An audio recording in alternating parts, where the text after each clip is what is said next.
ఉండండి.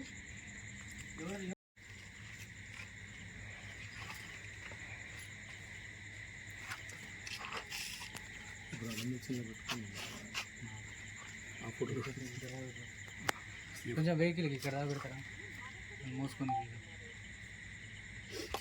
సార్ బయటికి రా. మండల అగ్రికల్చర్ ఆఫీసర్ ఏటున్నగరం అండి.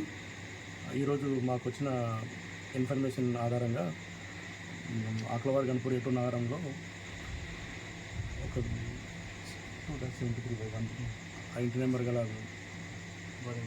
బోధబోయిన లక్ష్మి వారి నివాసంలో శ్రీ రావూరు వెంకటేశ్వరరావు గారు అక్రమంగా నిల్వ చేసిన బయో ప్రొడక్ట్స్ మందులను గుర్తించడం జరిగింది. ఈ ఇన్స్పెక్షన్లో నాతో పాటుగా ఏటున్నగరం ఎస్ఐ గారు మరియు సిబ్బంది ఉన్నారు. ఇక్కడ మేము వచ్చి చూసినప్పుడు బయో ప్రొడక్ట్స్ మందులు అనేవి దాదాపు 400.4 లీటర్లు సుమారు 6-7 లక్షల మధ్యలో వాల్యూ చేస్తుంది. ఇటు వస్తువులు కనుగొనడం జరిగింది. వీటన్నిటి కూడా వితౌట్ లైసెన్స్ అమ్ముతున్నారు.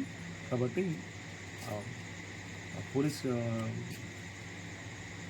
ఎస్ఐ గారిని కోరేదేమనగా తనపైన చీటింగ్ కేసును నమోదు చేసి తగిన చర్యలు తీసుకోవాలని కోరుకుంటున్నాను.